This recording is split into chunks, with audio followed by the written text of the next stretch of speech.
Welcome, everyone, to the MDM Show. I'm Donna Whittington. I am the co-host. Very excited tonight. Peter and I, the main host, we've got an exciting guest with us on this show. We're talking to Dr. Tony Minervino. You're going to call him Dr. Tony. Dr. Tony is here today to talk about his incredible experiences and the things that he does and the things that he will do and talk about. So let's go ahead and get started. Lots of information tonight. Peter also has a lot of different information. We got some things going on, some big things happening with the modern day mystics. So let's get started. Peter, I'm going to turn it over to you so you and Dr. Tony can talk about how you guys came to be. Thanks, Donna. Tony, thanks for being on the show with us. Thanks, Peter. So, just a brief history. Dr. Tony and myself, we met through David Shear, mutual friend.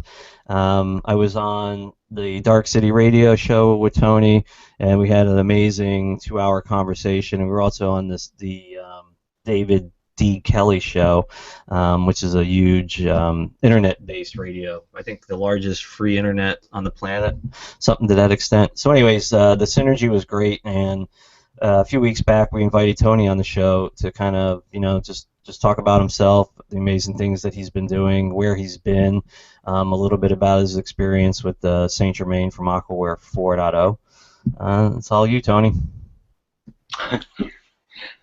All right, Peter. I'm doing good. Doing good. Good. Good. Peter, from the earliest times, I mean, as a child, I knew that I was here for a purpose. I wasn't sure what the purpose was, but I had the sense that at some point I'm going to be doing things that are essential to shifting the consciousness of the planet. And that that was just my overriding motivation, throughout my whole life. Like, okay, well, what's that all about? I mean, where are we from? Why are we here? Where are we going? How are we going to get there? What's it all about anyway? And I had a real breakthrough I was at Georgetown University at the time, and I was still obsessed with these questions. Where are we from? Why are we here? Where are we going? How are we going to get there? What's this all about anyway? And I just never got answers. I even went into the to the chairman of the philosophy and theology department at Georgetown. This didn't happen in the mid-'60s, did it, by any chance? It happened in the mid-'60s. It happened in 1965. There you go. And I asked the chairman of the philosophy and theology department, I said, look, I've got some questions that need desperate answers. I asked these questions in grammar school. They said I had to wait till I got to high school. And at Sacred Heart High School, they said, oh, well, these are questions you have to wait until you get to university level. I said, well, here I am. I'm at the seat of Jesuit education in America, and I need answers to these questions. And he said, what questions are those? I said, where are we from? Why are we here? Where are we going? And what's this all about anyway? And he looked at me seriously, and he reached in his drawer, and he pulled out a bottle of scotch and 2 glasses, and he poured himself a scotch. He goes, scotch? And I said, no thanks. He goes, you mind if I? And I said, no, not at all. And then he pulled out a box of cigars, and he said, cigar? And I said, no thanks. And he said, mind if I? And I said, of course not. So he took a good draw on his scotch, and he lit up his cigar, and as he blew out the smoke, he looked at me and he goes, I don't have your answers. He says, I don't know if those questions can be answered. And it was shortly after that I was walking on the grounds at Georgetown. I said, hold on. Where am I from? Why am I here? What am I here to do? Where am I going? What's this all about to me anyway? And I started getting answers. And I realized that the reason why I wasn't getting answers before is because I was asking too big a question. The quality of our life is largely dependent on the quality of the questions we ask. And when I asked, where are we from? Well, you know, there's billions of us on the planet. So when I ask, where are we from, I get a billion answers. And you know what a billion answers sounds like? Sounds like white noise and no answer at all. You know, so when we're asking these questions that we are very invested in getting the answer to, we've got to ask a focused enough question to get a clearly audible answer. Again, where are we from? Well, you know, that's billions of answers because we're from many different places. So when we ask a really focused, direct question, we get an answer that's not only audible, but is useful and can guide us in our, you know, in our steps, in our progress, in this journey that we're each on. You know, I realized back in 1994, I was in my office in Waterbury, Connecticut, and I was looking down at this patient that was a long-standing patient. I mean, he had come to me for a automobile accident about 18 months before, and he had hurt his neck and back, and the treatment that he got was very satisfactory. He ended up feeling better than he felt before the accident. But here he was again 18 months later, and he just had another automobile accident. And that's when I realized, you know, hold on, you know, I'm clearing people's spines and clearing up their nervous system and getting things working as optimally as possible. And my patients are all really excited about the progress they're making. But they're coming back periodically with the same or similar kinds of problems from the same or similar kinds of incidents. And I realized what isn't changing, what isn't shifting, is their consciousness. And as long as a person continues to think the same way, see things the same way, and make the same kind of choices, they're going to create the same kind of stuff showing up in their life. That's when I realized that the mind is primary. In fact, it's not mind over matter. The mind is the matter. And as I began to explore this concept, I realized that, you know, what's going on here on this planet is a war for control of your mind. And the option we have is either we control our minds or we allowed outside influences to control our minds. You know, a lot of people don't realize that, well, chiropractic is presently defined by the American Chiropractic Association as a non-invasive medical modality for neck and low back pain. But what most people don't realize is D.D. Palmer, who founded chiropractic, created chiropractic as a means of shifting consciousness, of opening up consciousness. His idea was that through chiropractic, you could free up the spine, which would free up the nervous system, and that would allow the brain to do its job of running the body effectively. And when did you make that connection? This is back in 1994, when I began to really realize what D.D. Palmer was really up to. His idea was if you can optimize body function, the person's attention would no longer have to be on the body, but could then expand out and begin to connect up with non-physical and extraterrestrial intelligence. Obviously, this was never accepted by mainstream. You think? Yeah. So, Waterbury, Connecticut is almost in my backyard, but it sounds like you're in the jungle right now. Can you kind of tell us about that journey, how you came from East Coast to what part of the world you're in now? Right. Well, when I graduated from chiropractic school back in '79, I followed through on a voice that I heard back in my first year at chiropractic school that said, "Practice in San Diego." So in 1979, I traveled out to San Diego, and I actually talked a flatmate into giving me her car at fair market value, which I would pay her as soon as I had money. And I drove out to San Diego, or drove out to California with whatever could fit in the trunk and the back seat at $234. And went out to California, took the state board, passed the state board, spent a little time in LA, and then traveled down to San Diego and started my practice, right? And I remained in San Diego for about 10 years until 1989, when my parents both were ill.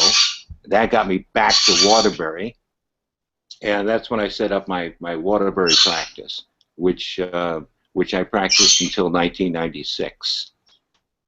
Okay, and that was a big step for me because I never liked Waterbury.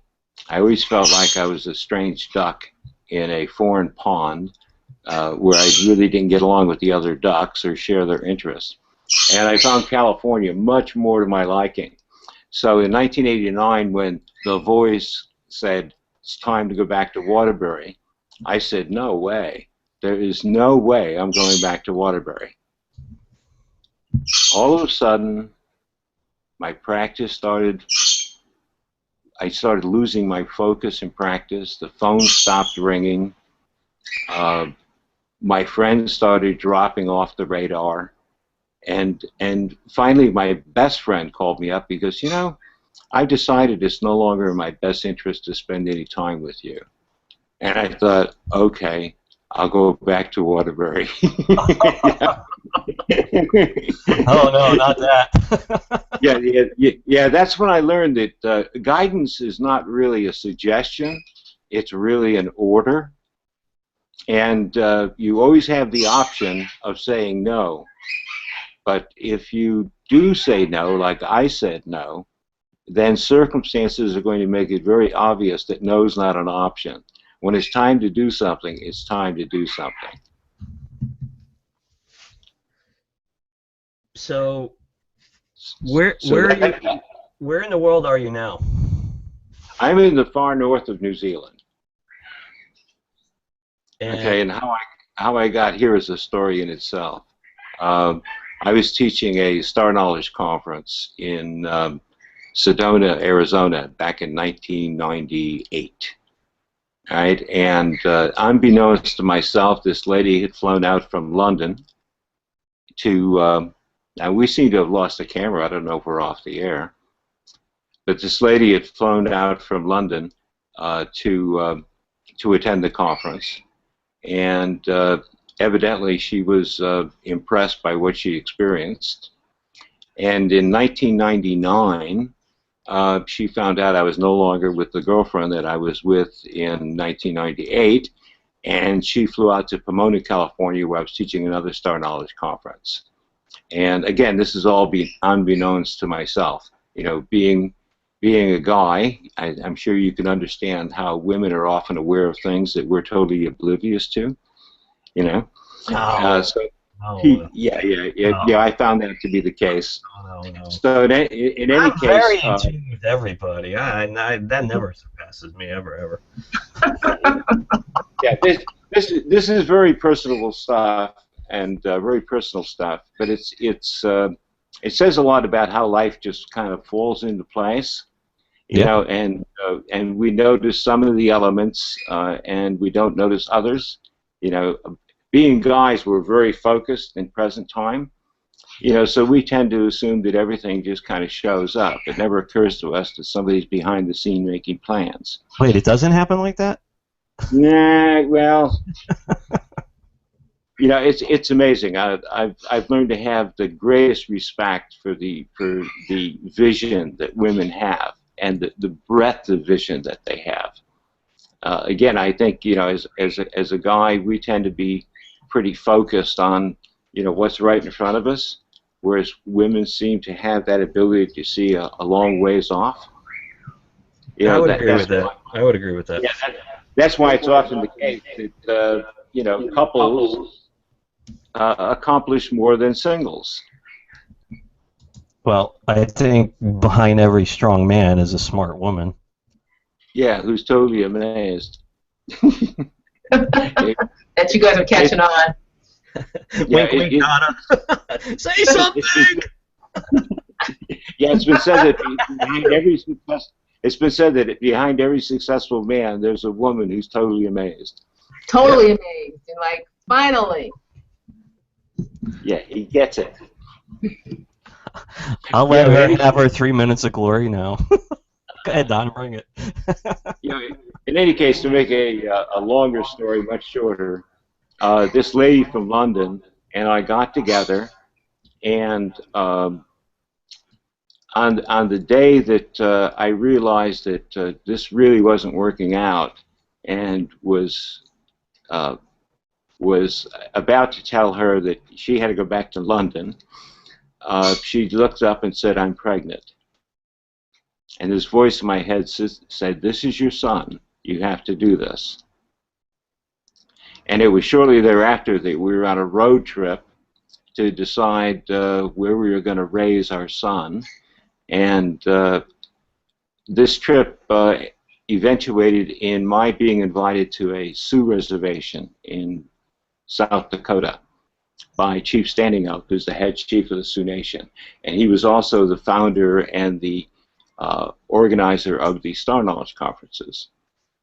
And he had been threatening for years to bury me, and I really didn't know what that was. I thought it was some kind of initiation.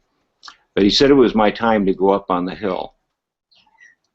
And at this point, the mother of my son, Anna, was, she was really beginning to experience her pregnancy, and she was getting crazier and crazier, and I was getting more and more into mystery about what this is all about. And I was told by Standing Oak I had to go up on the hill for 4 days, and I had to get certain medicines, elk medicine and bear medicine, and I had no idea what these things were. But he said I had to collect all these medicines. I had to get this certain pipe. I had to find this certain feather, this certain eagle feather, and I had to take this stuff up on the hill. And I asked him, I said, well, what's the significance of these medicines and this pipe and this feather? And he goes, oh, Spirit will teach you. And I said, well, what should I take up on the hill with me? And he said, oh, whatever it is you think you need. But, whatever you take up, you give away when you come back. So I said, yeah, okay, so what do I need to bring? And he says, well, just bring a blanket, preferably one that hasn't been used for anything else. And I said, oh, okay. So anyway, I got on the reservation, and I started inquiring as to how I could find these medicines and this feather and this pipe, and I was looking forward to getting up on the hill and spending 4 days away from my crazy wife, who was actually driving me nuts. And that never happens, ever. That's all perception, yeah, right? no external factors. It all comes no. from inside. I had no idea what was going to happen up there, okay? And I assumed I was just going to have 4 days of peace and quiet. And I had to set up these trees, and these cherry trees, and a cedar tree, and I ended up after the last of 3 preparatory purification sweats. I came out at night, out of the sweat lodge with the blanket over my head, because nobody could look at me or talk to me, or they could die, because I was now in the frequency of of spirit. And the only one that could look at me or talk to me is my sponsor, who put me up on the hill, which was Chief Standing. Can you just explain that? No one can talk to you or they die. I can't. What is that? I don't understand that. That's just their belief. That's their teaching. I never tested it, and no one else ever tested it. What about if you look at yourself in the mirror? Right? There were no mirrors. Oh. Okay. Except I learned when I was up on the hill that everything I see is really a mirror. What about everything I see? Everything I fell down the hill into a pond of water and saw your reflection. Do you die? I have no idea. Well, good thing you never tested it, right? Yeah, well, I mean, the opportunity to test it never came up. Okay, but let me say this: in the beginning of my experience with the with the Sioux, particularly with the chiefs in the sweat lodge, I initially thought it was a lot like the Catholic Church. You know, this is the body and blood of Christ. Oh yeah, well, it's really a thin bread wafer and some wine. You know, so I figured, you know, that this. And give me your money. Yeah, I figured the same theatrics were being used, Indian style, in the sweat lodge. You know, until one day I'm in the sweat lodge, and Standing Oak said, the grandmothers are in the sweat lodge. And I said, yeah, okay. And the grandfathers are in the sweat lodge. I said, oh, yeah, okay. And he said, the eagle is in the sweat lodge. And I said, yeah, okay. And all of a sudden, I got slapped through the face by what appeared to be a wing. And I thought, Standing Up put the guy next to me up to slapping me in the face with the wing. And then all of a sudden I got slapped on the other side of the face with the wing.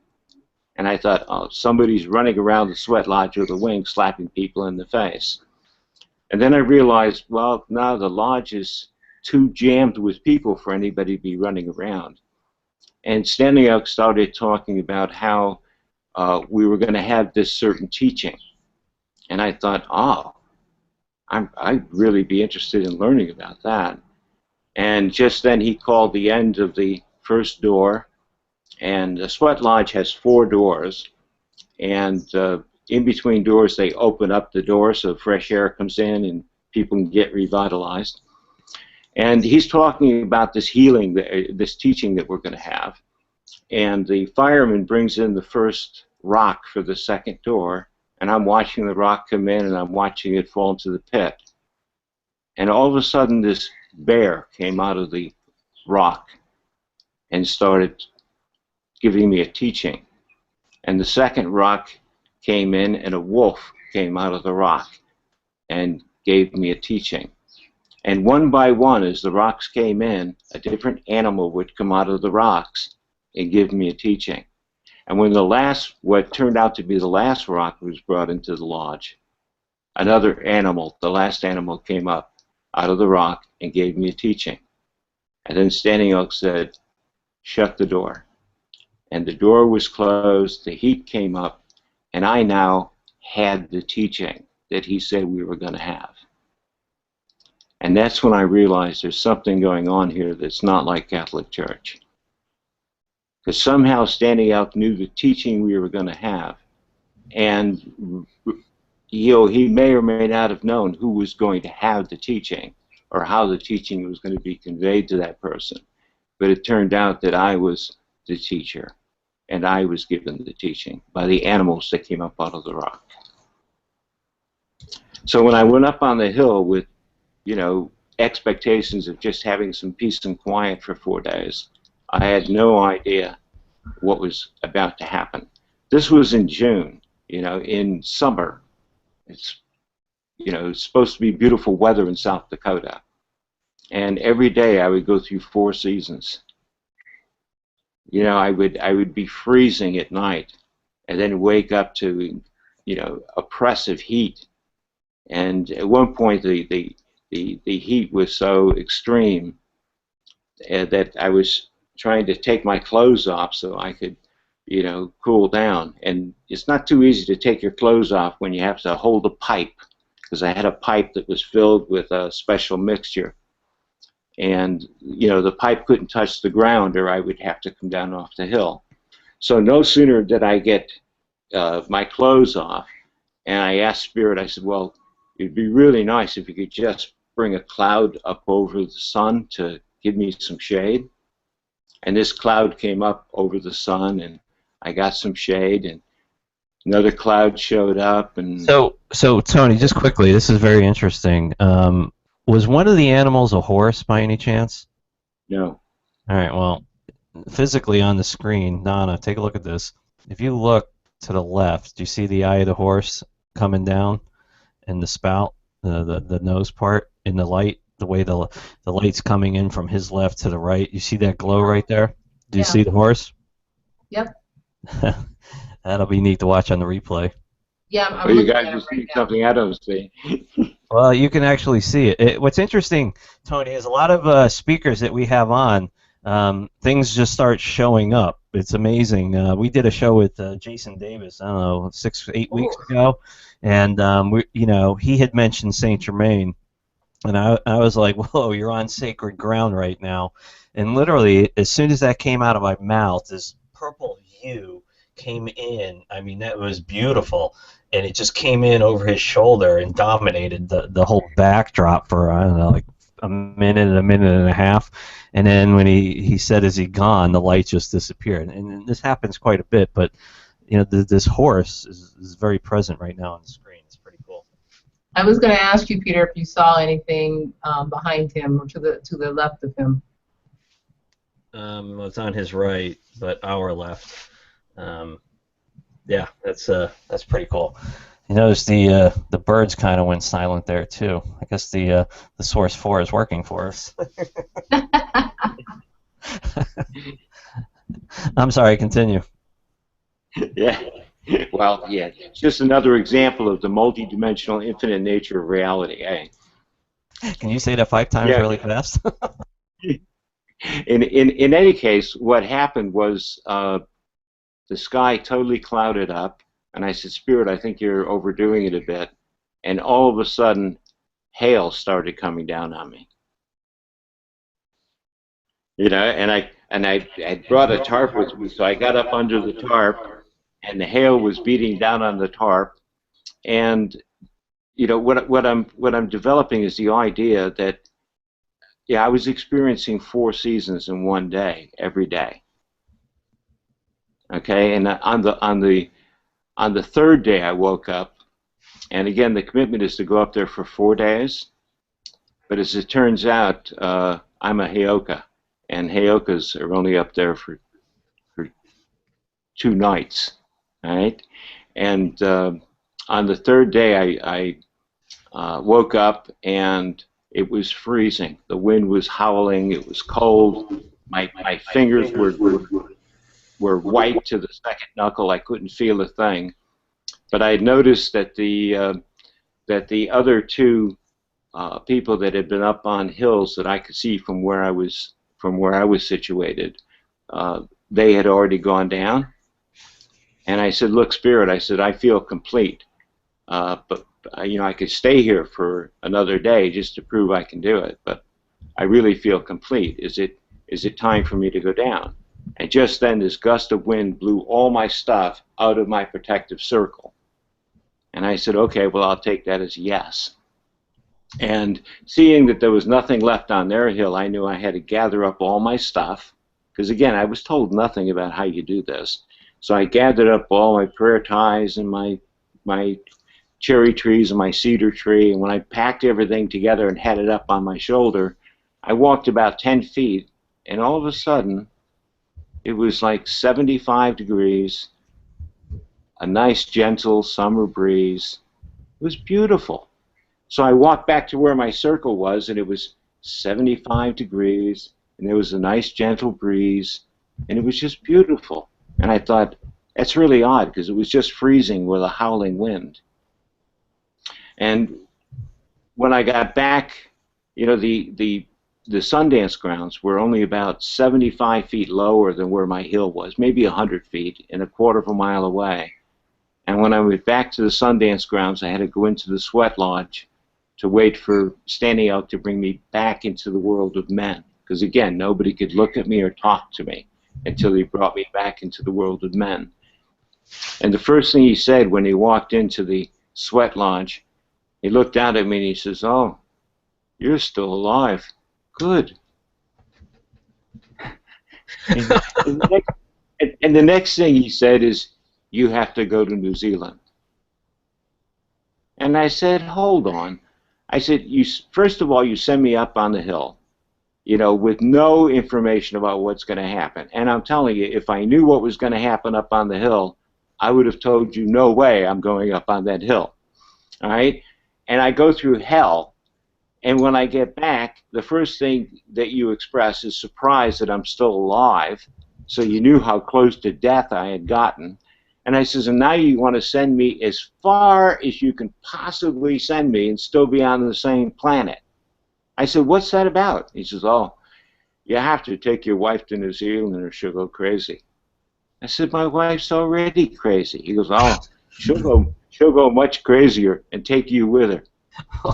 You know, it turns out that this lady that was from London was actually descended from the Ngāpuhi Maori chiefs of the far north of New Zealand. And as the pregnancy developed, it became more and more obvious that she had to get back to her homeland.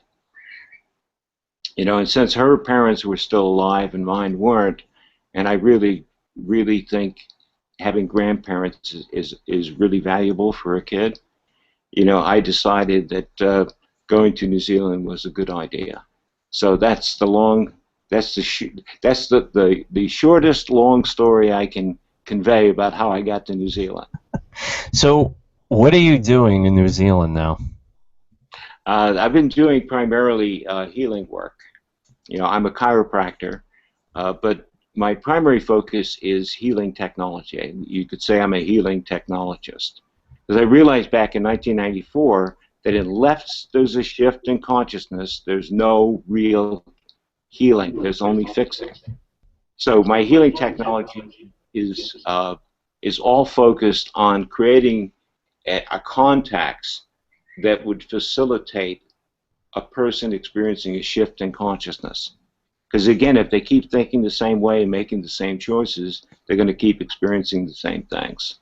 So, does a client come and visit you physically? Do you do that over the phone, over Skype? How do you do that? Yeah, well, most of my work right now is done over Skype. Most of it is remote healing. You know, because what I found was, you know, for 4 years I didn't do any physical adjusting because I wouldn't be, you know, if I did physical adjusting, I wouldn't be able to determine what effect the energy work was having, or whether or not the effect was the result of the physical adjustments, you know, that I'd learned how to do, you know, in my chiropractic training. So for 4 years I did no physical adjusting, and one day this lady came in and she said, you know, doctor, she goes, you know, could you possibly heal me without touching me at all? And I said, well, yeah, sure. You know, so I did that, and after a few visits, one day she called me up and said, you know, it's not always convenient to drive to your office. Could you adjust me over the phone? And I said, well, sure, because I always say that. All right, so I did my thing over the phone, and every week she would call me up. I would do the healing over the phone, and she would send me a check. And then periodically, you know, every few weeks, when I was in her neighborhood, I would stop in to see how she was doing. And sure enough, she was improving. And that's how I began doing remote healing. So, can you describe just an experience of how you would do that with somebody? So, Don, I'm going to pull you into this. Okay, so you're muted, Donna. Donna's son is in a precarious situation, and she asked me for some help. So, using the new Aquaware 4.1, which is going to be available down the road sometime, we ran an intent. So the next glass of water or 4 glasses of water that he's going to drink sometime in the future are already programmed with that intent. So without going into personal details on Donna's behalf, how could you help her son utilizing healing technology that you do? Okay. Well, there's 4 components to the healing technology that I do. I call it Metatron Ascension technology, because I became aware that the information was actually coming from the Metatron level of consciousness. Okay, which all started to unfold when I first saw Metatron's cube, you know, which is a sacred geometric pattern. And the first time I saw it, I was just transfixed by it. And then shortly thereafter, these other technologies fell into place. So there's 4 basic levels to this technology. There's light body healing, where I take programs that a person's running in their consciousness that is creating what they no longer choose to have in their life. And the second element is belief system restructuring, where a person begins to notice the distinction between feelings and emotions. Basically, feelings are our sixth sense. It's how we access information that you can't see, hear, smell, taste, or touch. And whenever you're feeling something that you don't like, that's not a feeling at all. It's an emotion. And emotions are caused by the way you're thinking. So if you're having a feeling you don't like, the first thing you want to do is stop and ask the question, what am I thinking right now? And what must I believe right now to be thinking this? And then whatever the belief is, recognize that that belief is causing you to think the way you're thinking, which is causing you to have this emotion. So that belief is outside the range of what I call excitement, which is the operational range that our bodies work at. You know, we have to have a constant input of energy at a certain frequency in order to maintain the integrity of our bodies. So whatever that belief is, turn it around to its opposite using positive language, and that will put you right back into the frequency of excitement, which is the frequency that you have to be in order to have a sense of well-being. And the third component is actually an exercise program, the Transformational Workout. And these can be all accessed on my website, thehealingbusiness.com. And the Transformational Workout is a half-hour workout that's comprised of 13 exercises and breathing, a special type of breathing, which will free up the spine. It'll strengthen the muscles. It basically will bring your body up to a much greater level of fitness. It'll clear your mind and focus your mind, and it'll clear your energy fields. And then the fourth technology is one that I actually got from Drumbelow Melchizedek, which is called the Merkaba activation meditation. And this is a meditation that involves 17 or 18 breaths that will help you get in touch with your energy fields. Okay, and you begin to broaden your perception and begin to see things that you never saw before. So getting back to your question, how can I help a person through remote healing? Well, the first thing I do is I get their permission to remove any programs from their fields that are no longer working for them. Okay, so that's an important point. Why do you ask for permission from somebody? Oh, because I can facilitate whatever it is a person wants to create, but I'm not the creator of their experience. So basically, if they're experiencing something, whether it's a physical disease or a mental disorder or an emotional disorder, they're running a program that's causing them to see things in a certain way, that's causing them to feel a certain way. All right? So I asked them, are you willing to let go of any programs that you have running that are no longer serving you and that are creating what you no longer choose to have in your life, even if you don't know what those programs are? And with their assent, saying yes, then I can go into the fields, and where the fields are distorted, I know that's where the programs are, and I just take the programs out and I release them and free them to find their own higher frequency. Because those programs are not just clusters of beliefs or ways of thinking or ways of behaving. Those programs are actually living, conscious entities. Okay, back in the early 1970s, I was doing exorcisms in the Pentecostal community in Oregon. All right, and I was casting out demons in the name of Jesus and sending them off to hell and freeing the person up from their spirit possession. Okay, in belief system restructuring, I'm actually doing the same thing, but instead of having an adversarial relationship with spirit beings, I'm having a mutually beneficial experience, because if the person is no longer comfortable with what's going on in their life, the entities that are creating that, they're no longer comfortable either. So rather than cast these demons out in the name of Jesus, what I do is I invite them to be free and find their own higher frequency. And as I take these programs out, the field goes into coherence. And I just keep taking programs out until the field's totally into coherence, and then I know the work's complete. And that's when I ask a person, okay, just open your eyes, we're all set. You know, walk around, have a sip of water. How do you feel? And I feel good. almost everybody says, I feel lighter. I feel freer. See, it's really interesting. When you were getting into the zone, your whole face physically changed. I see that a lot with energy healers. That's pretty cool. You know, that's because I was getting into the zone. Yeah.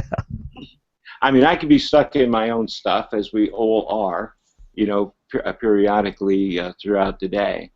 And the phone rings and someone needs help. Immediately, I'm in another frequency. I'm in what I call the doctor zone. No pun intended, right? Well, it's just, you know, we all have a hierarchy of commitments, and being a doctor and helping people is my fundamental raison d'etre. It's my fundamental commitment. You know, so I could be, you know, stuck doing paperwork and stuff, which I really hate doing, and I avoid doing at all costs. And but when I'm doing it, I'm not in the highest frequency. And someone will contact me and say, hey, look, I've got a problem. I really need help. And all of a sudden, boom, I'm in the doctor zone. See, I can relate to that because the first time I really helped somebody, long before the technology came into being, and I really changed them based on a gift that I had. That was like a drug that I just needed to get more of. Have you had that experience, like where it's just mind blowing when you change somebody's life through a way that you can, and then you clearly you develop this craft over the years. What was that like for you the first time you did that? Yeah, well, have you noticed that it's always a symbiotic experience? In other words, when the other person experiences this transformation, you experience the same thing? You know, because we're really healing each other. Like, I can't be the doctor if someone doesn't show up to be the patient. Well, to be really honest with you, when I woke up, my experience was violent. It just happened at the speed of thought, and I don't want to get into the details of it because I talk about it all the time. But I was like this 800-pound gorilla, right? I could move huge volumes of energy through somebody, but I thought it was me doing it the whole time. And for about 6 months, I thought it was me. And then, I had this experience, and then I really understood that it was never me anytime. It was, in my belief system, it's a contract, right? You have a contract before you're born, at the time of the great work to be done, and you're just the conduit by which it flows. So basically, I'm just kind of like the orchestra, just making all the music happen, but it just moves through you. But the first time I changed someone's life, it was mind-blowing to me. And, of course, my ego got huge again, but, over time. But that particular experience, and I call it a drug because I don't know what else to describe it as, was the feeling that really propelled me forward. And then what I found out was because I was working on so many people all the time that I was physically getting just mentally incapacitated, and that kind of led to the whole product line really being an extension of myself. And I still work on people today. I do it fairly regularly, but not at the speed that I used to do it anymore, just because I'm so busy with other things now. But I definitely see where you're coming from, and watching the energy come out of you in the way that I can is amazing. It's always amazing. So, coming back full circle to Donna, is there anything you can do right now to help her son? Yeah, with their son's permission, You I have can it. go in. I can go into his energy fields and take out the programs of, of beliefs that he's focusing his consciousness through that are creating whatever it is that's showing up in his life that he's ready to allow to that he's willing to let go of, that is willing to transform. Now, keep in mind that we're not really creating our life as it unfolds. This is all being done at the level that I call the higher self. Okay, and the level at which we're thinking with our rational mind, we have an idea of what's good and what's bad, but that's not going to. But we have no control over what shows up. That's all designed by the higher self. So we're never going to countermand the higher self's plan. Right? And everything that shows up in our life is perfect exactly the way it is, and it shows up in perfect timing, and is designed to create an experiential context that enables us to access the information and acquire the knowledge that it's time for us to acquire. So whatever a son's going through is designed to do just that, to move him in the direction of expanded consciousness. So what I can do right now is go into his fields, take out the programs that are creating what he no longer chooses to have in his life, right? And when the fields go into coherence, it will shift his experience, because it'll shift the beliefs through which he's focusing his consciousness. It'll shift the way he thinks. It'll shift the choices that he makes. So, Donna, we can use you as a proxy, so you can answer for your son. Sure. Are you willing to let go of any program you have running that's creating what you no longer choose to have in your life, even if you don't know what it is? Absolutely. Okay, fine. So just sit back, close your eyes, put your arms, rest your arms on your thighs, palms up in a nice receptive position. Take a nice deep breath in through your nose and out through your mouth. And another nice deep breath in through your nose and out through your mouth. And just continue to breathe in through your nose and out through your mouth. And I invite everyone that's watching this program to do the same thing. If you choose to experience a clearing at this time, just close your eyes, rest your arms on your legs, palms up, and take nice deep breaths in through your nose and out through your mouth. And just make the intention that you're ready to let go of any program you have running that's creating in your life stuff that you no longer choose to have. And now I'm going to go into your fields and start removing the programs, and I'll let you know when we're complete.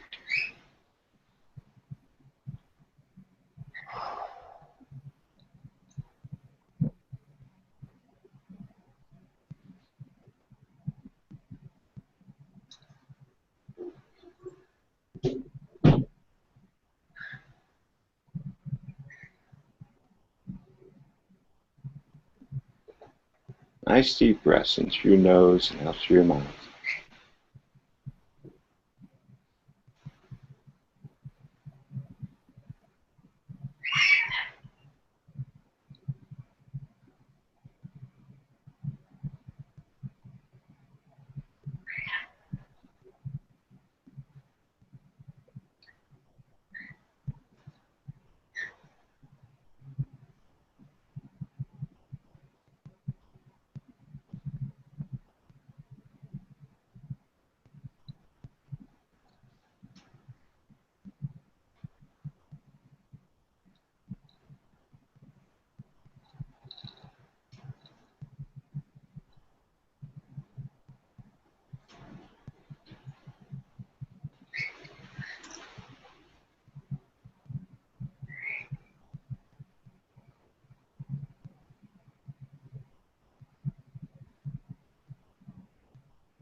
Excellent.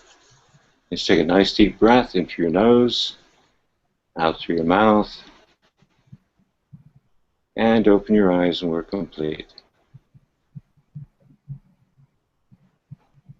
Thank you. Excellent. How do you feel? I feel good. Good, good. Can you put some descriptive words to that?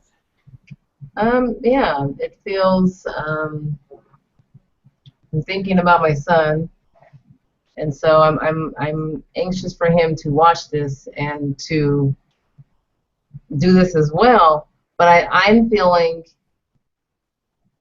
a lot of peace and a lot of well-being coming my way, and feeling much better, feeling much stronger, feeling like I'm ready to move forward. Excellent. You know, keeping in mind that we're really all part of a single thing. Yes. You know, I mean, my concept of God is the consciousness of the whole thing. Of all. And we are each a holographic component of that. You know, so that we contain the whole thing within us. You know, much like a drop of water contains the whole ocean, and the whole ocean is just made up of drops of water. All right, so whenever one of us heals, we all heal. Yes. Whenever one of us feels better, we all feel a little better. Okay, because keep in mind, from your point of view, you're only always going to see the aspect of your son that is the reflection of your consciousness. You know, we don't really see who each other are. We see who we are reflected back from the other. Yes. Okay, so as each and every one of us raises our frequency, the people around us show up in a higher frequency. Absolutely. Absolutely. So it's really only always us that's changing. You know, it's not the other person at all, because in a very real sense, there's no one here but you. Ooh. And everything around you, including the people in your lives, are just a reflection of your own consciousness. Think about it. When you go to sleep, you have a dream. There's other people. Okay? But you're actually in bed asleep. Everybody in the dream is really an aspect of you. So then you wake up into this, what I call the waking dream, and you think there's really other people out there. They're just aspects of you, reflecting back to you who you're being. So that's why if something's going on in your life or someone's showing up in your life as problematic,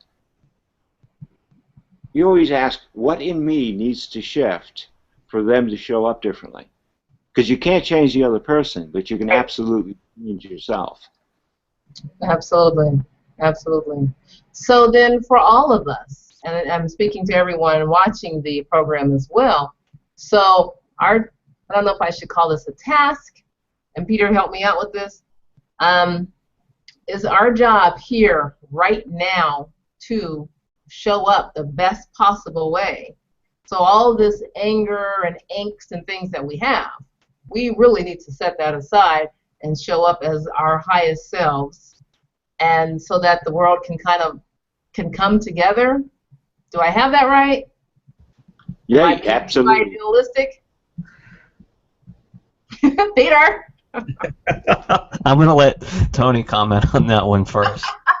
Yeah. You know me and that whole movement. I just got to fight. Tony, help me out.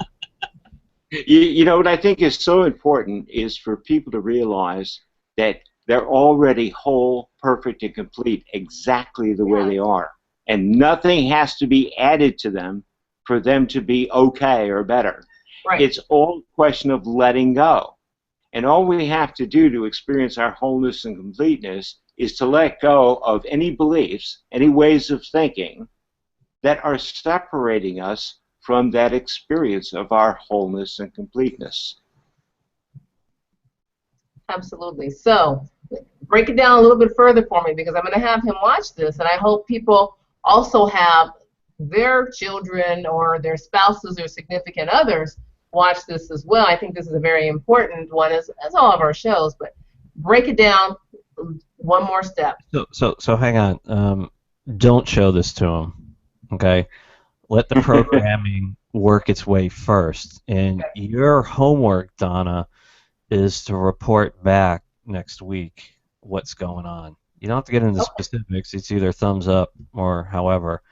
I noticed a lot of different things, and I was really concentrating on you, Donna. You had whole pieces of horse shit that is attachment to your son in a negative light just started falling off of you. It was very, very interesting. And you were dizzy during that process. You had to have been. Your whole mind just got shattered in what Tony just did. I mean, I was watching it energetically, and it was very fascinating to kind of watch how these pieces were falling off of you. The work I do is vastly different than that, but the end result is always the same. To describe your mental capacity during the work that he was doing to you. I'm very interested to hear that. What was happening upstairs? Well, I was really trying to... I'm sorry, hang on a second, Donna. Tony, Donna is the weekly guinea pig for all these beautiful people that we bring on the show that do all their beautiful and bizarre stuff. So Donna just keeps, she's like like this from week to week. So it's all good. She's the test bed. Thank you. Happy to assist. For me, really was trying to concentrate, on Spencer or on my son, and listening to Tony, Dr. Tony talk about, what we all need to kind of be concentrating on. So and Peter, when you said I was dizzy, I don't know, and I don't know if the camera was on me, but I did this, and I don't know if anyone caught that. And Peter, I don't know if you caught that, but I was feeling very peaceful, and I did go to to my left, y'all's right there. So I don't know if that's the dizzy part that you kind of picked up, but just I'm feeling lighter. So I'm hoping that through me, he's getting some of this. There is no hoping. It just is. You're right. Mm-hmm. Yeah, hope implies doubt. Is he getting this? Am I sending this? He got it. Energetically. This experience is not yours. It's your son's. You're just the conduit by which it flowed. Period. End of story. Mm-hmm. Yeah, and you can add your agreement by choosing that he got it, because you have a choice. He got it. He didn't get it. He got it. So which way do you want to vote? I'm voting. He got it. Exactly. And it's the same for everybody in our audience. They could be sitting back with their arms folded across their chests and saying, "Oh, what's this guy really up to, and what can he really deliver?" Or they can be creating me as the most powerful, the most effective presenter, teacher, and healer that they've ever experienced. And they can open themselves up to letting go of any programs they have running that are separating them from the style of experience that they choose to have right now. So it all comes down to choice. You either get it or you don't get it. Tony, you remind me of the guy from the first Matrix movie, the guy that the head program. I mean, I forget, what was his name, Donna? Morpheus. No. The guy that created the Matrix. The guy in the white suit, and he's sitting in that room with all. You look just like. And it's funny. The architect. The architect. There you go. Because the way you move your mouth, the way you look, it's like the architect just kind of keeps popping up. You're talking about removing programs. It's hysterical in a good way. Yeah, but realistically, aren't we all the architect of our own lives? Exactly. Yes. I mean, we get to choose who we are and how life is. We get to choose that if we're perfect and life is perfect, or we get to choose that, we're not okay and life's not okay. You know, and Absolutely. it doesn't matter what shows up in your life. It's either perfect or it's not. And if it's perfect, you experience it as perfect. And if it's not, you experience how it's not perfect. It doesn't matter what shows up because everything that shows up is perfect exactly the way it is and Absolutely. designed to move you into expanded consciousness. And what's at issue here is how much fun you have along the way.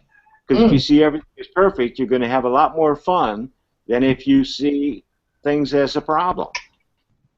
I have always held true to that fact that the day what I do becomes work and not fun anymore, I will walk away. And Uh-huh. it has just been, it's been an amazing ride. And I choose to be, I mean, we make these shows fun. We poke fun at guests. Donna pokes fun at me. She's like, like my mom, like, oh, waving or sends me something in the background. Anyways, um, can you just talk about so through David Shear, you acquired Aquaware a few months back. Can you just kind of share with the audience your experience with the tech and Oh, kind of yeah, well, David called me up. He was all excited about this technology you had developed to use a computer program to program water. And I said, really? I says, well, that's conceptually very interesting, but, unless I haven't experienced myself, I can't really evaluate it. So he said, okay, well, part of the program is these great minds. And he says, I'm going to name off a list of people, and you let me know whose type of consciousness you'd want to experience. So he laid off this list, and the one that really stood out for me was Saint Germain. So I said, okay, well, let's program some water for Saint Germain's consciousness. All right, and we did that, and it was interesting because I sipped the water, and immediately I felt kind of like a brightness, a mental brightness. It's like my mind kind of lit up a little brighter. And I noticed over the next few days, I noticed that my thinking was more more focused, and my mind was more creative. I was coming up with ideas that I'd never come up with before. That had some exciting possibilities. Is one of the gifts I have is I'm able to take any idea, throw it out into infinity, and see where it goes. And if it's going to a place that that excites me, then I can continue to pursue the experience of that particular idea and focus on it. But if an idea goes someplace that I don't want to go, then I let go of it. And what I found is with the Saint Germain water, uh, things were getting just more exciting. My mind was more exciting. You know how you can either enjoy what's going on in your mind or not. And I found what was going on in my mind was more exciting. So, thanks for sharing that. I mean, I always get blown away by people's experience with the technology. But just to let you know, when 4.1 does come out, the Brilliant Minds section is going to be expanded to over 150. We're going to have actors on there. We're going to have all kinds of. I don't want to spoil it, but it's going to be a reinvention of the whole tech again, and we're getting exciting about it. So people on the show want to know how to get in touch with you. Where in the world are you? Do you have an email address? I am always here.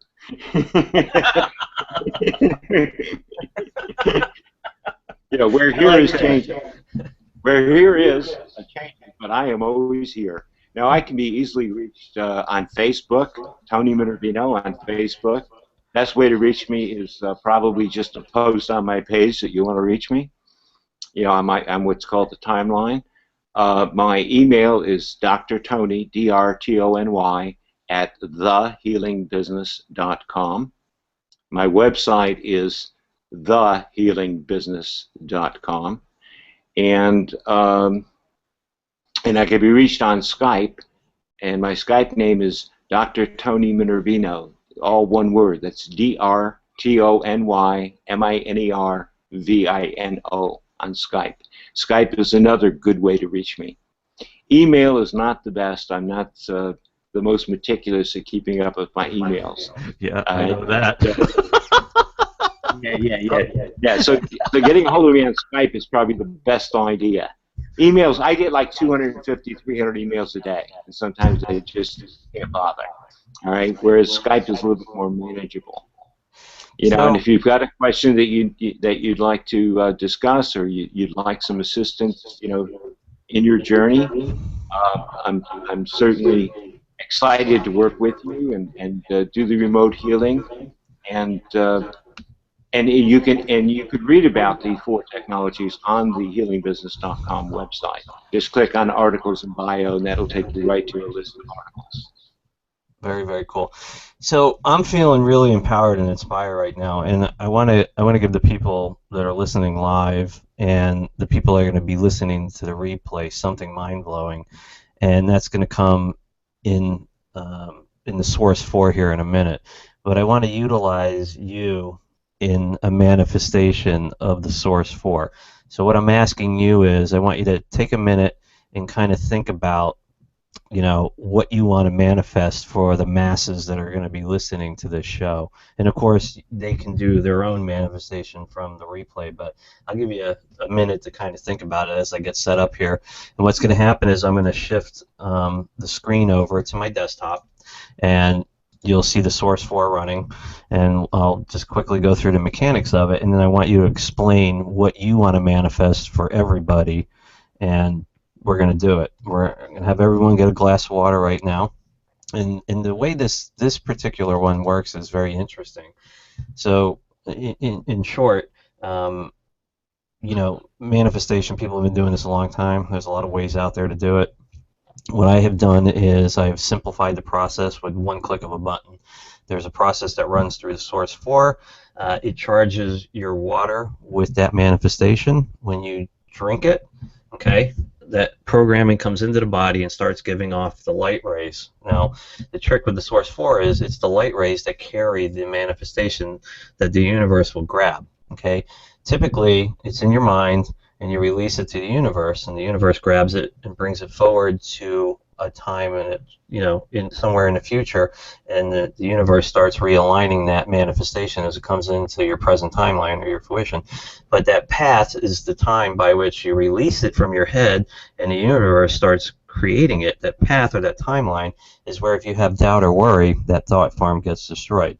So the technique that I use is we create what we call light paths underneath the path that hold it up. Even if you have doubt or worry, it doesn't matter, it's going to come in. So that's how the tech works. So if you have one, I'd like you to explain what we're going to do with it. And I'm just going to switch the screen over here to my desktop, and I'm going to bring up the program.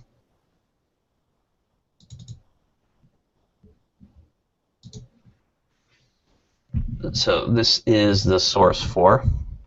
Now, the principles behind this piece of tech are, these are 9 symbols of creation. In my belief system, in this piece of technology, I believe that everything is created through these 9 symbols. And just to give everyone a quick, let me just show you quickly what the difference between the old technology and the new technology is. Hang on one second. Tony, you can go ahead and explain, if you will, a manifestation you'd like to do.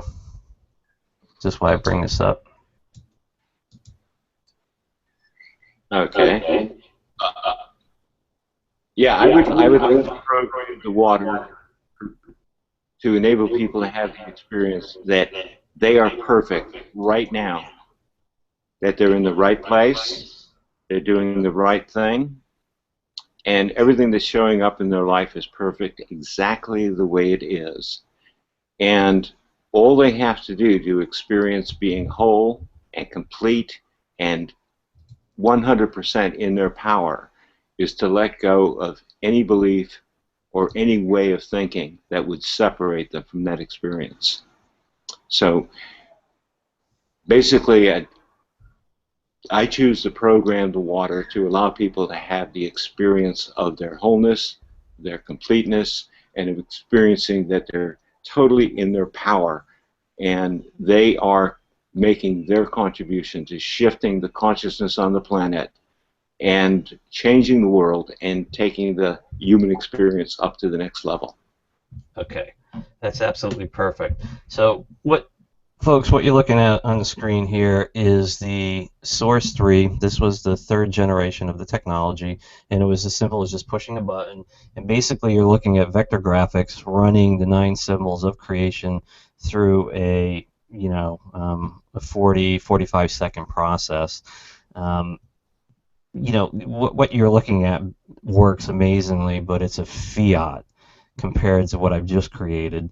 The new Source 4, and this is the Source 3 that's running, is a complete rewrite from the ground up. Okay, it still utilizes the fundamental principles, which are the 9 symbols of creation.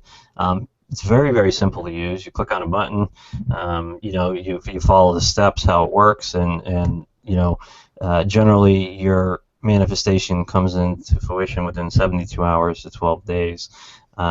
We have cranked the Source 4 to under 24 hours to bring in manifestation. So to give you an idea, this is the new program.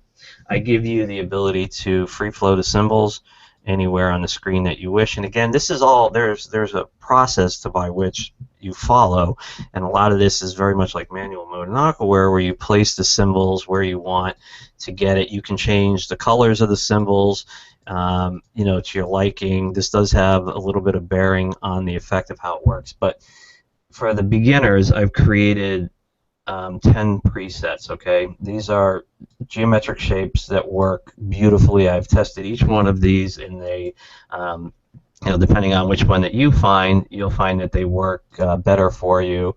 I forget which one I used in the public beta, but it was pretty strong.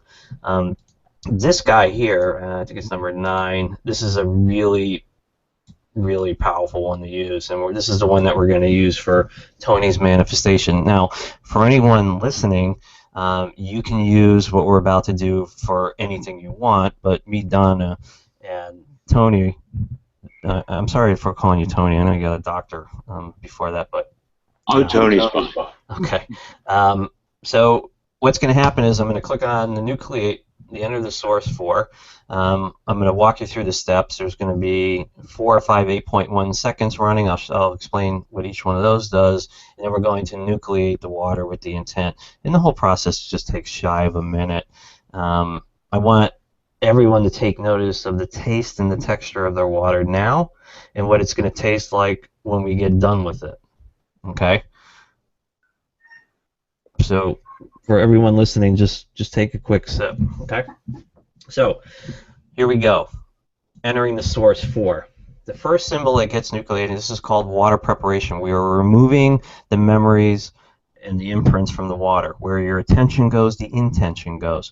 We're now running user preparation. We're creating a very small veil in the water. When you drink it, it goes right to the subconscious and opens it up for acceptance. Now we are pre-nucleating the water. We are getting it ready for the intent to be injected. Now we are setting the light paths in the water. Those are the supporting factors by the time by which it's released out of the body and brought into fruition. And now we are nucleating the water with the final intent. Okay, this part runs for 18.1 seconds.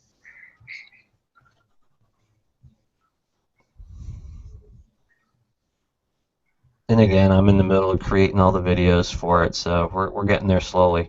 That's it. I'd like everyone to go and drink as much of that as you want. Donna, tell me about it.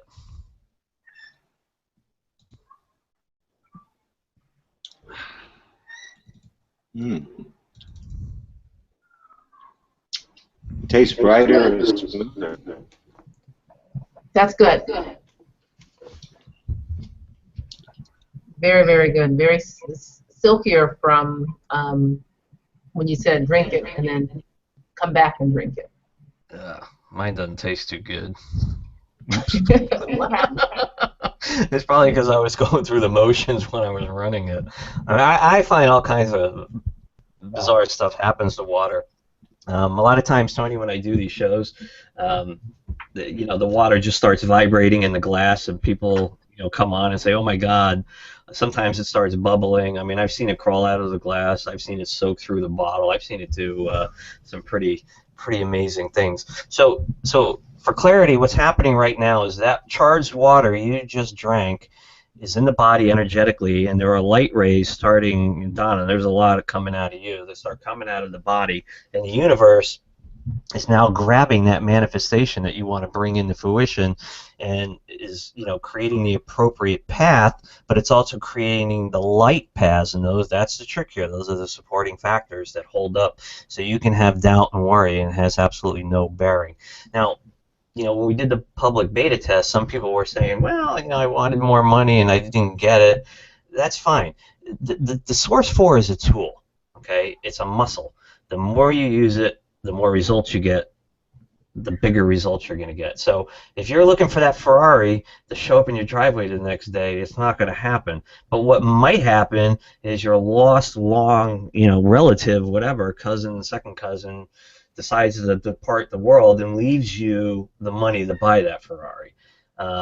You start off small. You start off with a blue button, a thimble, a matchstick, a needle, a pin, and it shows up in the weirdest places. Now, you're getting a little bit better at what you're doing.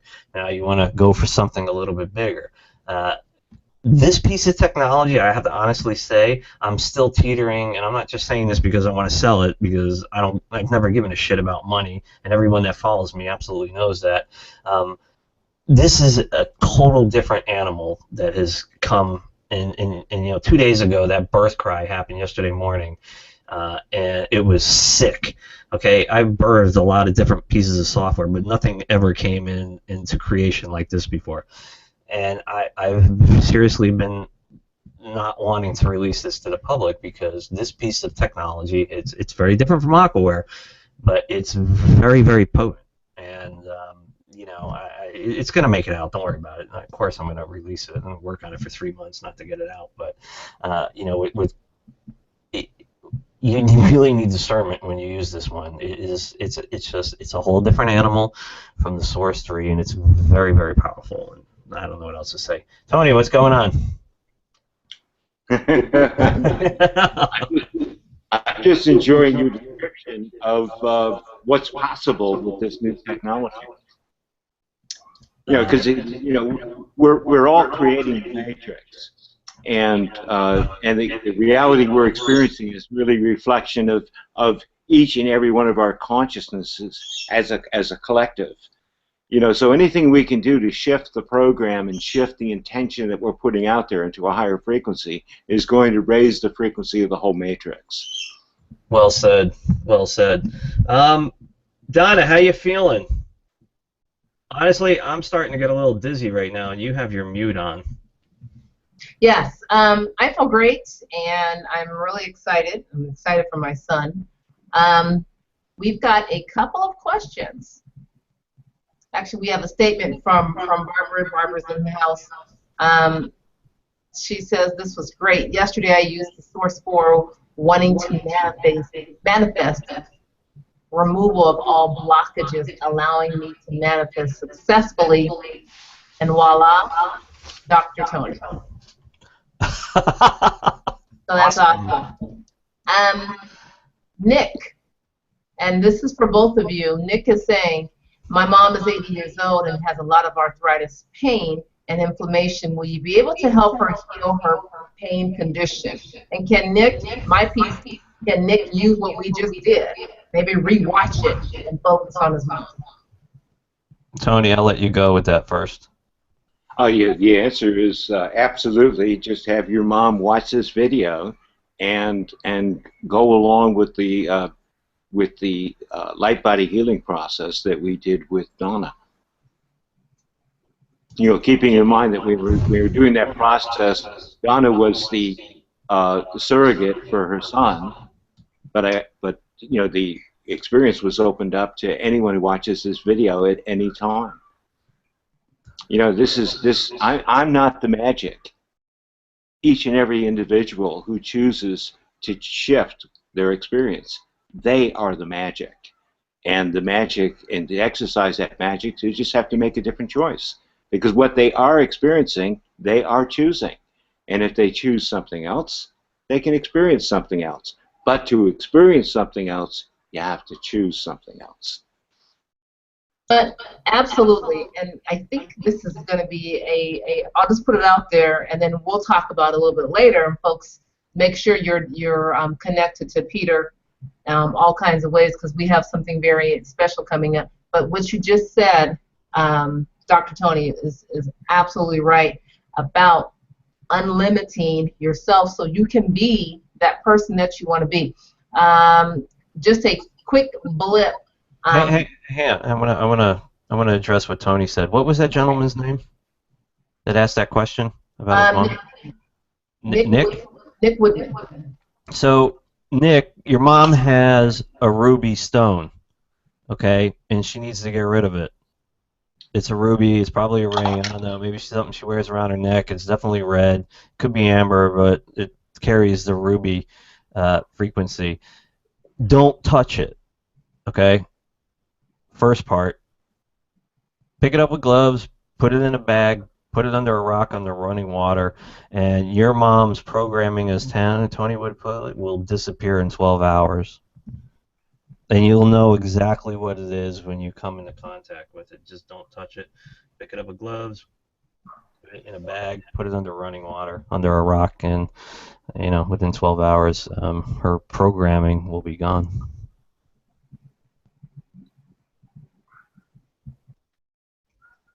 Okay, so Nick, I hope you got that. Inquiring minds want to know. Nick, check back in with us, okay? Get whatever red stone that is. Get it away from her. I want some more questions. I like questions. Come on. I know. Gabriella's in the house. She says, I felt the energy sweep off my shoulders and way lighter. So that's Gabriella. Yes. And let me do another refresh to see if anybody else has brought the questions.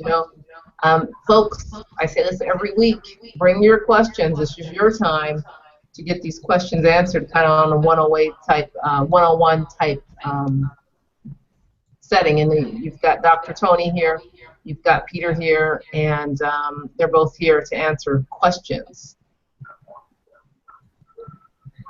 Okay. Tony, do you got any words of wisdom for everybody before we wrap it up? Sure, I've always got words of wisdom. Like I remind my audiences whenever I do a presentation, if anyone is listening, it's me, because it's when I'm interacting with other people that I get to find out what I know, and I get to hear what I need to hear, and basically, I invite everyone just to notice whenever they're not feeling the way they want to feel, or they're feeling something they don't like feeling. Stop and ask yourself simply, what am I thinking right now? And what must I believe to be thinking this? And whatever the belief is, just turn it around to its opposite using positive language. Make it clear, make it very succinct, make it very empowering, the most empowering you can. And then commit to that being your new belief. Commit to thinking only consistently with that belief. And start acting like someone who truly believes it. And in that instant, you change your experience. Very cool. Thank you. There's another comment that came on. Can we use the shower and bathing qualities in our drinking water? So I would assume you're referring to aquaware category, bathing and showering. I would not recommend that. The design is different. It runs for 8 minutes instead of 44 seconds.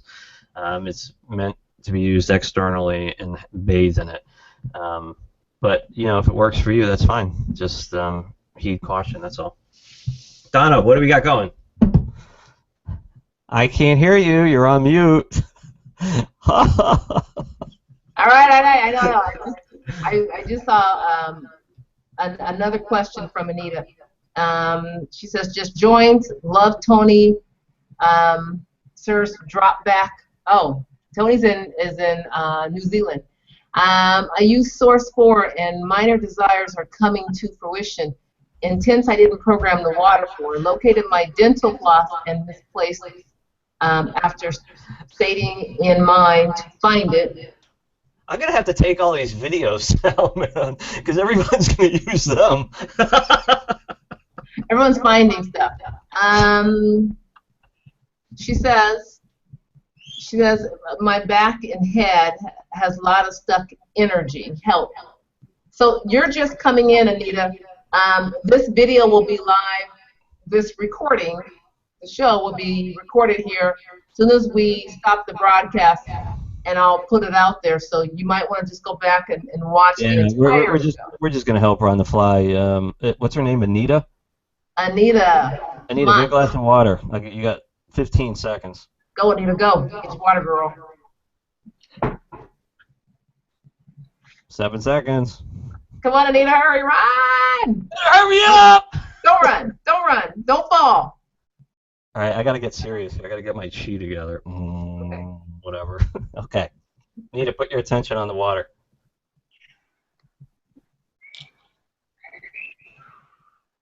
Go ahead and drink it. And can you contact Donna? I think you're going to make a special guest appearance possibly next week. Donna, can you coordinate with her? Sure, Anita. I'm going to put my email in the link, okay? And then for those who else, it's Donna at moderndayMystic.com. And folks, we like having just people just randomly jump in the show too with experiences or whatever.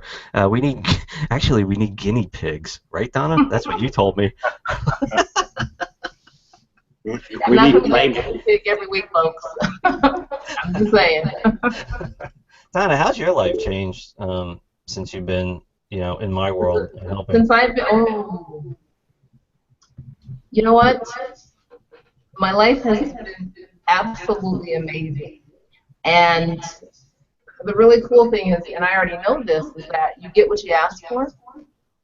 So, and then of course meeting David, and David and I go back 7 years, so when he connected us and put me in touch with you back in October, lots of different things have been coming and working and opening up. So my life is amazing. I'm enjoying this.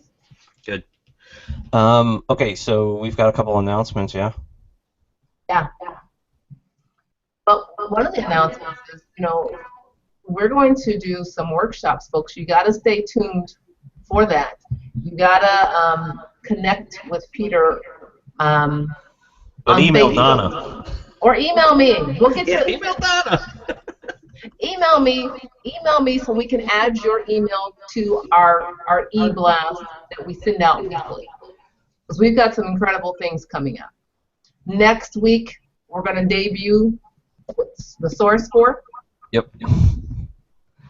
If I ever get it done, it'll be done by next Sunday. It's almost done. So next week, the whole show is going to be about Source 4. We're going to be doing. Don, I think you're echoing there. Can you mute that, please? We're going to be doing a lot of manifestation, running. I'm going to talk more ad nauseum about the technology. The whole show is going to be dedicated to the Source 4. But one thing I want to bring up is workshops. I have not been very diligent in getting these done just because the last 9 months of my life have just been completely wrapped up with Aquaware 4, the Source. Clearly doing these shows on Sunday night takes a lot of preparation, like 3 minutes worth. But anyways, but the workshops are very dear to me. And old school workshops is we would dial into a conference line and we'd get a bunch of people on there. The new format is going to be in this environment where you see us acting live, you see the technology working. If we're using it, I can draw the synchro geometry on the screen. We'll charge the water with it. But this next workshop is going to be in this format, and it's going to be the 24th, Donna, a week from Thursday. a week from Thursday. So again, get on the mailing list. The only way to get into the show is going to be through the mailing list. We're going to be teaching you how to become an unlimited being. And I'm always talking about, unlimited your thinking, thereby unlimiting your potential. Well, I'm going to show you how to do it. Okay, and we're going to be using sacred geometry, we're going to be using technology, we're going to be using water. You're not going to want to miss this one, because out of all the activations I've done over the years, I've never done one like this before. And this was actually Donna's idea. So we're going to use her as the guinea pig before the show, like usual. And if she's still breathing and conscious, then we'll spread the love around a little bit. What else we got coming up? So that's the main thing. Spotlight's on you. Come on. Where's your notepad?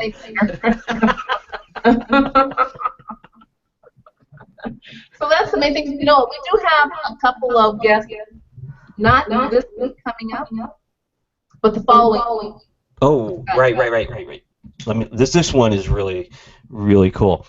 So in September last year, I was contacted by, I'm not going to say her name yet, by a book author. And she has, they were writing a book about putting intention into water. And they came across my work. And they got the Aquaware program. And her partner is a Russian scientist. And they used very, very specialized equipment. And they published a white paper for me, which is available on the website. We're going to get an updated version of that white paper, hopefully before 2 weeks from tonight, on the results of what they did with a few of the intentions in Aquaware. And I mean, the results, if you're intuitive, you just know it, but this was proof positive in my world that, Aquaware has the effects that I've been saying for years it does on water.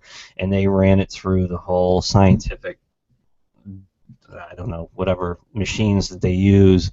So we're going to get those two on the show. You're not going to want to miss this one, because it's really going to be all about Aquaware and, proof positive of what it does to water. So it's going to be exciting. What else we got? So, you guys, Julie had a question saying that she has a lot of attacks from entities. Wants to know if you took it. Tony, you're up. I didn't hear the question. I'm sorry. Okay, I'm going to have you guys mute your mic real quick. Julie, in the chat, she said that I'm getting a lot of entities attacking her, and is wondering if she can get some help with these entities that are attacking her. Sure. The underlying belief there is that you can be attacked by entities, when in fact you can shift that belief to all these beings that are showing up are encouraging me to move in a direction where I am in control of my mind and my field of perception is constantly expanding. So rather than see these entities as enemies or threats, see them as facilitators and coordinators, all focusing their efforts on enabling you to expand and move into a new dimension of freedom and power.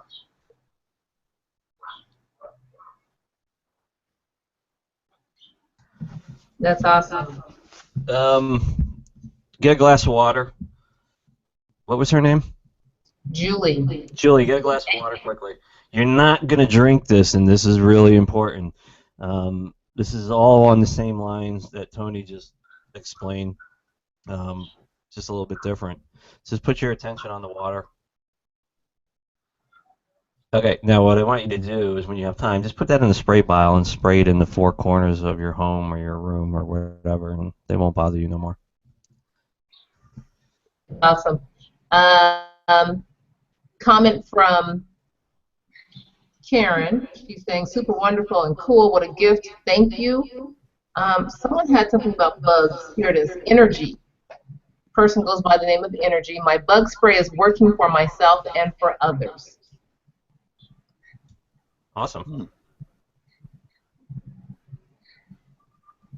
Okay. Okay, I think that's a wrap for tonight. Tony, you're the bomb. Thank you. I really appreciate your time.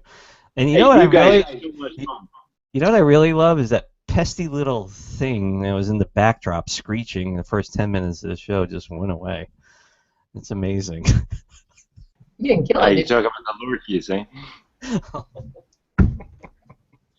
The show must go on. Yeah. But absolutely. And whatever shows up, you just make it work. That's exactly what it is. Thank you again. You're an amazing individual. Your experience is very much on par with my own. Very, very cool stuff. And hopefully everyone got your contact information, and they'll be contacting you soon enough. Yeah, let's play again soon. Yeah, you know we will. Good. Donna, thank you. Thank you. Can I say something? Yes. This is for Karen. Maybe it's Karen. Karen says, Peter, you're looking younger today.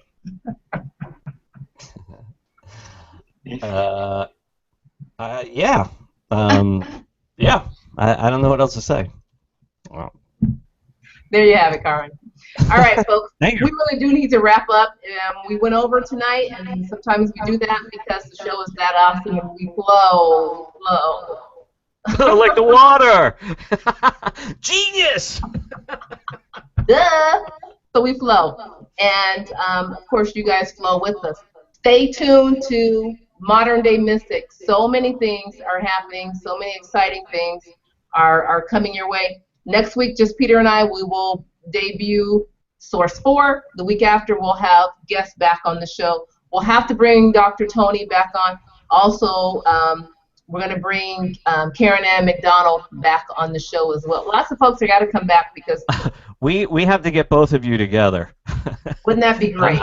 And we're going to block 3 hours out for that one. There you have it, folks. So stay tuned to us, and if you need to connect with me, Donna at moderndaymystic.com. Okay? If you say, hey, put me on your mailing list, send an email to me. We'll get you on the mailing list as soon as possible so you can keep up with everything. Let's say good night, guys. Everyone, thank you. Thank you. Good night. Good afternoon. Good night, everyone.